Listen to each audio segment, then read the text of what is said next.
কল্পনা যতক্ষণ, গল্প ততক্ষণ। আজ আমরা আপনাদের শোনাবো ক্লাস 8-এর পাঠ্য বই থেকে দ্য হ্যাপি প্রিন্স গল্পটি বাংলায়। শেষ পর্যন্ত পাশে থাকুন, শুনতে থাকুন। পর্দা উঠে যায়। মঞ্চের দিকে মাঝখানে বেদির মতো দেখতে একটি উঁচু এবং বড় চৌকো বাক্স রাখা আছে। বাক্সের উপরে দাঁড়িয়ে সুখী রাজপুত্র। সে দৃঢ়ভাবে একটি মূর্তির অনুরূপ দাঁড়িয়ে আছে। একটি মূর্তি, সুখী রাজপুত্রের যেমনটা। তিনি একটি সোনার টিউনিক পরেছেন এবং পা দুটি আলাদা করে দাঁড়িয়ে আছেন। তার হাতগুলি একটি তলোয়ারের হাতলের উপরে রয়েছে, যার ডগাটি থেকে রয়েছে বেদির মতো দেখতে বাক্সের উপরে। তলোয়ারটির হাতলের ধারে একটি বড় লাল পাথর লাগানো আছে। সুখী রাজপুত্রের খোলা চোখগুলি পৃথক পৃথকভাবে নীল রঙের কাগজ দিয়ে ঢাকা রয়েছে, যেগুলি চোখের আকারে কাটা হয় এবং এগুলিকে ঠিক জায়গায় ধরে রাখার জন্য হালকাভাবে আঠা দিয়ে আটকানো আছে। সুখী রাজপুত্রের মূর্তিটি দর্শকদের দিকে মুখোমুখি আছে। কয়েকজন তরুণ শিক্ষার্থী বই, কাঁধে ব্যাগ পেন নিয়ে বাম দিক থেকে বেরিয়ে এসে কথা বলার মঞ্চটি অতিক্রম করে। মঞ্চটি হলুদ রঙে প্রজ্বলিত হয়। এটিই হলো সুখী রাজপুত্রের বিখ্যাত মূর্তি। তারা থামল এবং ওই সুখী রাজপুত্রের মূর্তির চারিপাশে প্রশংসাপূর্ণভাবে জড়ো হয়েছিল। তিনি এই দেশে খুব সুপরিচিত। সুখী রাজপুত্র সানসৌসির সুন্দর প্রাসাদে বাস করতেন। দিনের বেলায় তিনি বন্ধুদের সাথে রাজপ্রাসাদের বাগানে খেলা করতেন। রাতের বেলায় তিনি গান গাইতেন এবং হাসতেন। তার রাজপ্রাসাদের বাইরে যারা বসবাস করেন তাদের সম্পর্কে তার কোনো ধারণাই ছিল না। তুমি বোঝাতে চাও সে কখনোই দুঃখবোধ করেনি? রাজপুত্রের রাজপ্রাসাদের দরজা দিয়ে কখনো কোনো দুঃখ প্রবেশই করেনি। প্রত্যেকে তাকে সুখী রাজপুত্র বলে ডাকত এবং যখন তিনি মারা যান, শহরটি এই মূর্তিটি তৈরি করেছিল এবং এটির একই নামকরণ করেছিল। এই সুখী রাজপুত্র মাথা থেকে পা পর্যন্ত সোনা দিয়ে তৈরি। তার চোখ দুটি মূল্যবান নীলকান্তমণি এবং তার তরোয়ালের হাতলে একটি বড় লাল চুনি বসানো আছে। প্রথম শিক্ষার্থী শ্রদ্ধা মিশ্রিত বিস্ময় নিয়ে সুখী রাজপুত্রের দিকে তাকালো। তারা হাঁটতে শুরু করলো। দ্বিতীয় শিক্ষার্থী কথা বলতে শুরু করলো যখন তারা মঞ্চের ডান দিকের প্রস্থানের কাছাকাছি এলো। এই শহরে সবাই সুখী রাজপুত্রকে ভালোবাসে। তারা বাইরে গেল। একজন দুঃখী, ক্লান্ত চেহারার লোক ডান দিক থেকে তৎক্ষণাৎ মঞ্চে প্রবেশ করলেন। তিনি অসন্তুষ্ট অভিব্যক্তি নিয়ে খুঁড়িয়ে খুঁড়িয়ে হাঁটতে লাগলেন। তিনি সুখী রাজপুত্রের মূর্তির সামনে দাঁড়ালেন এবং 3 সেকেন্ডের জন্য অসুখীভাবে দেখতে থাকলেন। তারপর বাম পাড়ের প্রস্থানের দিকে খুঁড়িয়ে খুঁড়িয়ে হাঁটতে লাগলেন, জোরে জোরে বিড়বিড় করতে করতে। কমপক্ষে এই শহরে সত্যি একজন সুখী মানুষ আছেন। দুঃখী ক্লান্ত মানুষ বাম দিকের প্রস্থানের রাস্তা দিয়ে বেরিয়ে যায়। বাম দিক থেকে তৎক্ষণাৎ এক তরুণী মা তার ছোট্ট ছেলেটিকে হাত ধরে টেনে নিয়ে এলো। ছেলেটি কাঁদছে। মা ছেলেটির কান্না থামাতে চাইছে। তারা সুখী রাজপুত্রের মূর্তির কাছে পৌঁছালো। মা হাঁটার সময় কথা বলতে থাকে। আমি বুঝতেই পারছি না, তুমি কেন কেঁদেই চলেছ? তুমি কেন খুশি হতে পারো না? সুখী রাজপুত্র কখনো নতুন জিনিসের জন্য কান্নাকাটি করে না।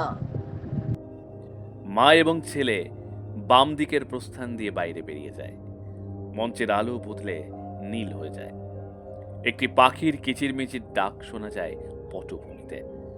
সোয়ালো পাখিটি একটি কালো টিউনিক পরে পিঠের সাথে যুক্ত কার্ডবোর্ডের ডানাগুলি সহ ডান দিক থেকে আনন্দের সাথে লঘু পদে নেচে নেচে মঞ্চে প্রবেশ করে। সোয়ালো উড়ন্ত সূচিত করার জন্য তাড়াতাড়ি তার হাত দিয়ে ডানা ঝাপটানোর মতো ভঙ্গি করতে লাগলো।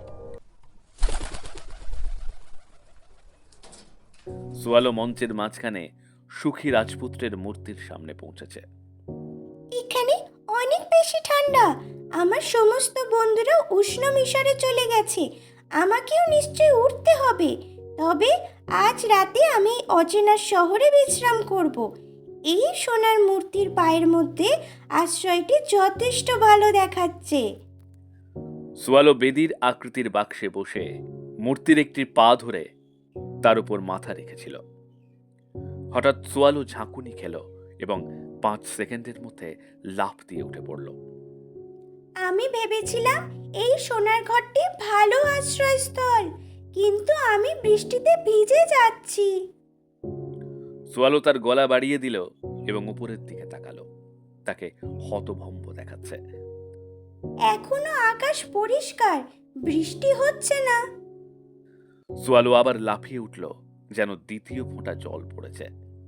সে এখন মূর্তির দিকে তাকালো এবং চোখের নিচের চোখের জলের ফোঁটা দেখে অবাক হয়ে গেল। তুমি কে? তুমি কেন কাঁদছো? আমি সুখী রাজপুত্র। আমি একটি প্রাসাদে আমার জীবন কাটিয়েছি। এখন আমি মৃত এবং একটি মূর্তি। আমি এই শহরের মাঝখানে দাঁড়িয়ে আছি।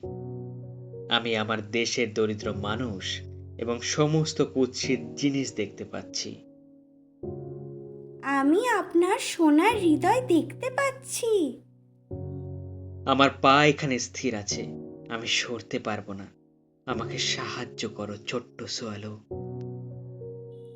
মঞ্চ অন্ধকার হয়ে গেছে, কেবল সুখী রাজপুত্রের কণ্ঠস্বর শোনা যায়। ছোট্ট রাস্তায় একটি দরিদ্র বাড়ি আছে। একজন মহিলা প্রাসাদের সুন্দরী যুবতী মহিলার জন্য একটি পোশাক তৈরি করছে। মহিলাটি দরিদ্র এবং তার ছেলে জ্বরে ভুগছে। সোয়ালো, আমার তরোয়াল থেকে এই চুনিটি তুলে নাও এবং তাকে দিয়ে এসো। মঞ্চ আবার আলোকিত হলো। আলোটি নীল। মঞ্চের ডান দিকের কাছে এখন খালি কার্ডবোর্ড দিয়ে তৈরি একটি খোলা কুটির রয়েছে। ডান দিক থেকে প্রবেশের জন্য কুটিরটির পিছনের দিকে একটি দরজা রয়েছে। কুটিরটির সামনে একটি পর্দা ঝুলছে।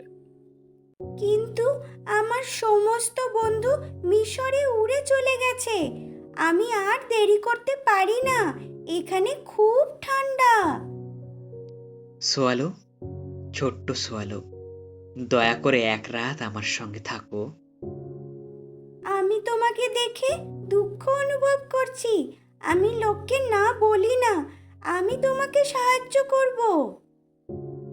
সোয়ালো পাখিটি তার মুখ দিয়ে হাতল থেকে চুনি সরিয়ে নেয়। সে এবার বাহু দিয়ে উড়ে যাওয়ার গতি তৈরি করে। কুঁড়ে ঘরটির দিকে যায়, পর্দা সরিয়ে দেয়। কুঁড়ে ঘরটির ভিতরে মা ক্লান্ত হয়ে ঘুমিয়ে পড়েছেন। তার ছেলে জ্বরে ছটফট করছে। সোয়ালো পাখি চুনিটি তার হাতের কাছে নামিয়ে রাখে। তারপর সে বাইরে বেরিয়ে আসে এবং পর্দা টেনে দেয়। সে তার হাত দিয়ে ডানা ঝাপটে ওড়ার মতো ভঙ্গি করল এবং সুখী রাজপুত্রের কাছে ফিরে গেল। এটি শীতের রাত, তবে আশ্চর্যজনক আমি গরম অনুভব করছি। তুমি যখন কাউকে সাহায্য করার জন্য ভালো কিছু করো, তখন এটি ঘটে। মঞ্চের আলো হালকা পরিবর্তিত হয়ে হলুদ হয়। আমি আজ রাতেই মিশরের উদ্দেশ্যে রওনা হব। আমি সারা দিন তোমার সাথে থাকব। সোয়ালো, সোয়ালো, ছোট্ট সোয়ালো, দয়া করে আমার সাথে আরো এক রাত থাকো। তবে আমার সমস্ত বন্ধু আমার জন্য অপেক্ষা করছে। আগামীকাল তারা নীলনদ পার হয়ে লাক্সার শহরের দিকে উঠতে চলেছে। কিছুটা দূরে একটি চিলেকোঠায় আমি দেখছি একটি বাদামি চুলের যুবক। তিনি অসুখী ও দরিদ্র। তিনি নাট্যশালার জন্য একটি নাটক রচনা করছেন। ছোট্ট সোয়ালো, আমার চোখের নীলকান্ত মণির একটি তুমি নিয়ে যাও এবং এটি তাকে দিয়ে দাও। প্রিয় যুবরাজ, আমি এটা করতে পারি না। সোয়ালো, ছোট্ট সোয়ালো, তোমাকে অবশ্যই করতে হবে।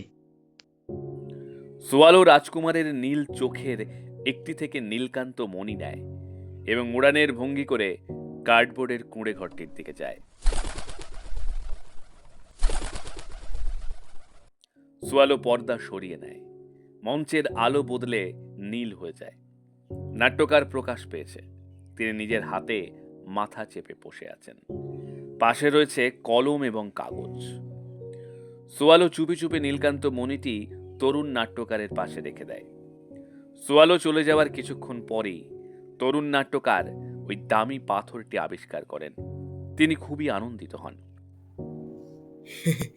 কেউ আমার কাজ অনেক পছন্দ করে। এখন আমি আমার এই নাটকটি শেষ করতে পারি। সোয়ালো সুখী রাজপুত্রের কাছে ফিরে এলো। সে বেদির মতো আকৃতির বাক্সের উপর বিশ্রাম নিতে লাগলো, যার উপরে সুখী রাজপুত্র দাঁড়িয়ে রয়েছে। কুঁড়ে ঘরটির পর্দাটি দর্শকের কাছে দৃশ্যমান না হয়ে তরুণ নাট্যকার টানলেন। তিনি কুটিরটি পেরিয়ে পিছনের দরজা দিয়ে এবং ডান দিক দিয়ে প্রস্থান করলেন। আমি এখানে বিদায় জানাতে এসেছি। মঞ্চের আলো পরিবর্তিত হয়ে হলুদ হয়। শহরের চত্বরে আমি একটি দরিদ্র ছোট্ট মেয়ে দেখছি। তার জুতো নেই। ছোট্ট সোয়ালো, দয়া করে আমার অন্য চোখের বাকি নীলকান্ত মণিটি তাকে দিয়ে এসো। অসম্ভব, আমি তোমাকে অন্ধ করে দিতে পারি না। আমাকে সাহায্য করুন ছোট্ট সোয়ালো। সোয়ালোটি রাজপুত্রের চোখ থেকে অন্য নীলকান্ত মণিটি টেনে তুলে নিয়ে যায়। সে কার্ডবোর্ডের কুঁড়ে ঘরটির দিকে গেল এবং পর্দা সরিয়ে ফেলল। একটি ছোট্ট মেয়েকে কাঁদতে দেখা গেল। সোয়ালোটি তার দুহাত ঝাপটালো এবং ভিতরে প্রবেশ করল। সে মেয়েটির হাতে নীলকান্ত মণিটি ফেলে দেয়। এটা এত সুন্দর।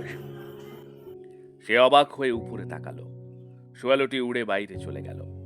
সে আবার পর্দা টেনে নিয়ে গেল। উড়ে যায় সুখী রাজপুত্রের কাছে। মঞ্চের আলো নীল রঙে পরিবর্তিত হলো। তুমি এখন অন্ধ, সুতরাং আমাকে অবশ্যই সবসময় তোমার সাথে থাকতে হবে। তবে এখানে খুব ঠান্ডা। না ছোট্ট সোয়ালো, তোমাকে অবশ্যই মিশর এবং সূর্যের দিকে উড়ে যেতে হবে। আমি তোমার সাথে থাকছি। ছোট্ট সোয়ালো, যদি তুমি থাকো তবে এই জমির উপর দিয়ে উড়ে বেড়াও। আমাকে বলো তুমি কি দেখছো? মঞ্চ অন্ধকার হয়ে যায়। একটি নীল স্পটলাইট সোয়ালোটিকে অনুসরণ করে। সে দুই হাত দিয়ে ডানা ঝাপটে উড়ন্ত গতি তৈরি করছে। সে গোল করে মঞ্চের চারপাশে দৌড়াতে লাগলো। মঞ্চটি আবার অন্ধকার হয়ে যায়। 4 সেকেন্ডের জন্য অন্ধকার থাকে। মঞ্চের সামনে একদল ভিক্ষুকের উপর একটি লাল স্পটলাইট পড়েছিল। তাদের কাপড় ছিঁড়ে গেছে। তারা ক্ষুধার্ত এবং দুর্দশাগ্রস্ত দেখাচ্ছে। তাদের সামনে দিয়ে দৌড়ে দুই হাত ঝাপটে তার ডান দিক থেকে বাম দিকে সোয়ালো মঞ্চটি অতিক্রম করে। মঞ্চ আবার অন্ধকার হয়ে যায়। সঙ্গে সঙ্গে মঞ্চে নীল আলো এসে পড়ে। সোয়ালোটি বাম দিক থেকে সুখী রাজপুত্রের মুখোমুখি হয়। আমি অনেক অসুখী এবং অভুক্ত মানুষকে দেখেছি। আমার দেহ থেকে সমস্ত সোনা নিয়ে দরিদ্র লোকেদের দিয়ে দাও। সোয়ালোটি সুখী রাজপুত্রের সোনার টিউনিকটিতে মুখ দিয়ে কিছু খুঁটে তুলে নেওয়ার ভঙ্গি করে। মঞ্চ অন্ধকার হয়ে যায়। পূর্বে হাজির একই ভিক্ষুকদের আবারও মঞ্চে দেখা যায় জড়ো হতে। তারা ভালো জামা কাপড় পরেছে, আরও ভালো দেখাচ্ছে। তারা খাচ্ছে এবং হাসছে। একটি লাল স্পটলাইট তাদের অন্ধকার মঞ্চে ধরে রাখে। কিছুক্ষণের জন্য মঞ্চটি অন্ধকার হয়ে যায়। নীল আলো এসে পড়ে। সোয়ালোটি দেখা গেল বেদির মতো আকৃতির বাক্সটার উপরে বসে আছে, সুখী রাজপুত্রের পা দুটিতে হেলান দিয়ে। তাকে অসুস্থ দেখাচ্ছে এবং সে নুইয়ে পড়েছে। সুখী রাজপুত্র তার দেহের সমস্ত সোনা দান করে দিয়েছে। সে একটি ধূসর টিউনিক পরে আছে। বিদায় আমার যুবরাজ। তুমি মিশর যাচ্ছ? আমি সে সম্পর্কে খুশি। আমি মিশরে যাচ্ছি না, আমি ঘুম ভাইয়ের বাড়িতে যাচ্ছি। শীত আমাকে পেয়েছে, আমি মরে যাচ্ছি। সোয়ালোটি বেদির মতো আকারের বাক্সের উপর পড়ে যায়। তার মুখমণ্ডল দুঃখের ভাব প্রকাশ করে এবং সুখী রাজপুত্রের দুটি পায়ের মাঝে কুঁকড়ে পড়ে রয়। পটভূমিতে একটি করুণ সঙ্গীত বাজানো হয়। স্টেজ লাইট হলুদে পরিবর্তিত হয়। লাল কোট এবং ট্রাউজারে একজন গুরুত্বপূর্ণ চেহারার লোকের নেতৃত্বে ডান দিক থেকে 4 জন প্রবেশ করল। তিনি শহরের পৌর প্রধান, তার সাথে রয়েছেন পৌর প্রতিনিধিরা। তারা মূর্তির কাছে যাওয়ার সময় কথা বলতে লাগলেন। শৌকি রাজপুত্রের মূর্তির পাদদেশে একটা মরা পাখি, এটা খুব খারাপ। আমাদের অবশ্যই একটা নতুন আইন করতে হবে।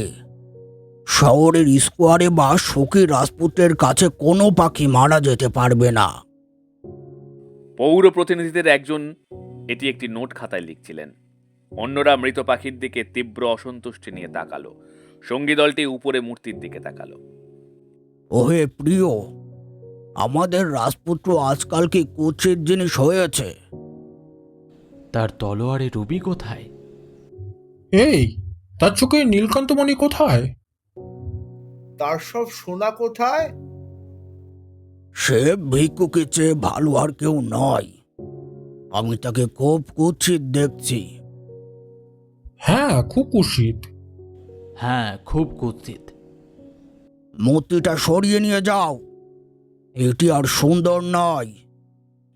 ডান দিক থেকে 2 জন লোক একটি স্ট্রেচার নিয়ে বেরিয়ে আসে। তারা এলেন এবং সুখী রাজপুত্রের সামনে থামলেন।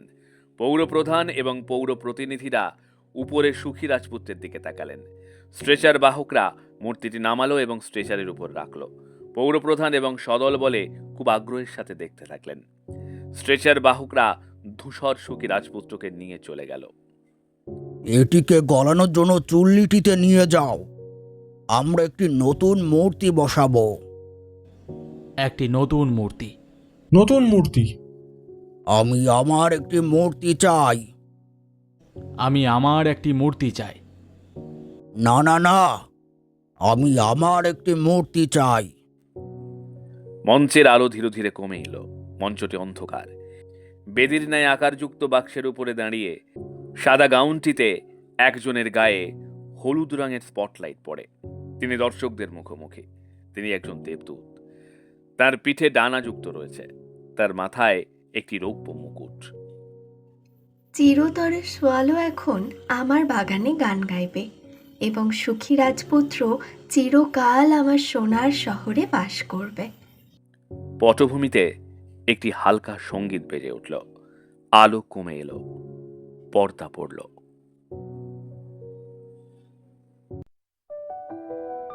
আজ আপনারা শুনলেন অস্কার ওয়াইল্ডের লেখা দ্য হ্যাপি প্রিন্স।